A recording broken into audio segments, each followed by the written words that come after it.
First quarter sort of made it hard to sort of come back from, or at least you were still there in the final term? Yeah, it did. I mean, we didn't start the way we liked to the first quarter and probably 10 minutes of the second. Thought our effort after that was pretty good, but we just didn't start the way we'd like to. And in the contested ball and just the general hit around the contest, we probably weren't where we'd like to be in that first quarter and sort of chasing our tail. But I thought we fought the game out pretty well after that. And that last quarter had a real go and had a crack and tried to win the game, which is good.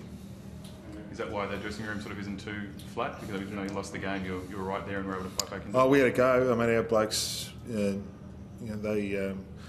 wanted to win, which is, you can't knock them for that. I mean, there's a few execution things wrong and we didn't get quite right. And I thought early in the game, obviously, as I said, that we didn't have the hit that we did. But the longer the game went, and the want to win or the will to win was there, which is a real positive. Can't knock them for that. How many of you left out 5 of your best players? How many of those do you expect back next week? Pretty close to all of them, I hope. It's certainly would expect them all to train this week and have a full training week ready to go next week. And as it sits, there may be one miss out of that group, but which one it is, I'm not too sure at the moment. So was it a strategic move then, just pull them all out, given that you had sewn up a top 2 spot in the home final? No, we wanted McGlynn and Kennedy to play, and that would have been good for them to play, but they weren't quite right. And obviously, when your medical staff talked to you on a Thursday in our last training session, and we could play, certainly Kennedy was in the boat, but not quite right. We took the option not to play him, and that's just. If we didn't want to push him, and I think we'd be a bit silly if we pushed him a bit hard at that time. And we worked hard to get into a top 2 position, really hard, to be able to make those decisions and not risk any players. And anyone that had a nickel didn't play. How does it feel to get through the home and away season and finish top?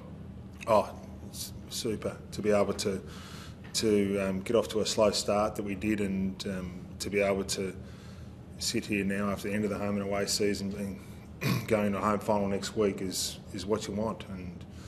But we also know the work's very much in front of us now. It's been fantastic, the home and away season after the first month, but now the work's in front of us and we look forward to that. We need to embrace it next week. Result aside, did you feel as if that game was, I guess, in many ways the ideal hit out for a final, the intensity that it was played? Yeah, we knew coming in it'd be red hot, which is exactly what you want, and we got that, and that's a good thing, I hope. I hope that holds us in good stead. But once again, we won't know. You've still got to go out there and do it next week, and we come back here next week and it's on again.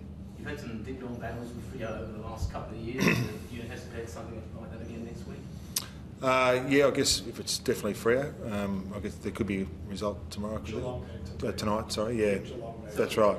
Yeah, I mean, so it's a bit hard to look just which one at the moment, but certainly if it's Freo, we've had some big games against Fremantle, and as we have against the Cats, so either one, and we'll sit back tonight and see which one it is.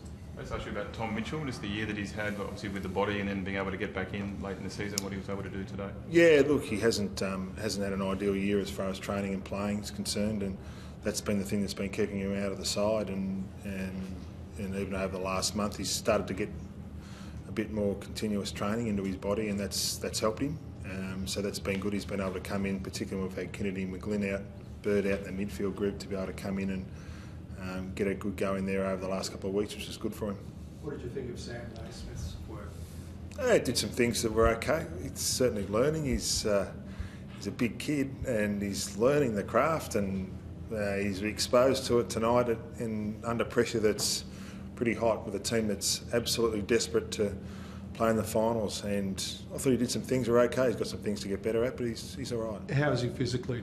Was he sub there? Did he get a knock or something? No, he just seized up a little bit in his back, I think, probably the last 10 minutes of just before three-quarter time. It's probably a bit more of the workload than he's used to.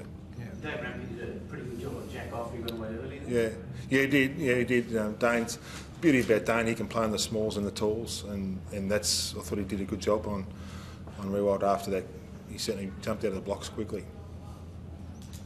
Injury-wise, everybody feel okay? I think so. Yeah, I think everyone. That's a really good sign that everyone's, I think, seems to be good, and hopefully we get a good week on the track. But we know the still got to come out and work next week, no matter who comes back in the team. Good on you. Thanks.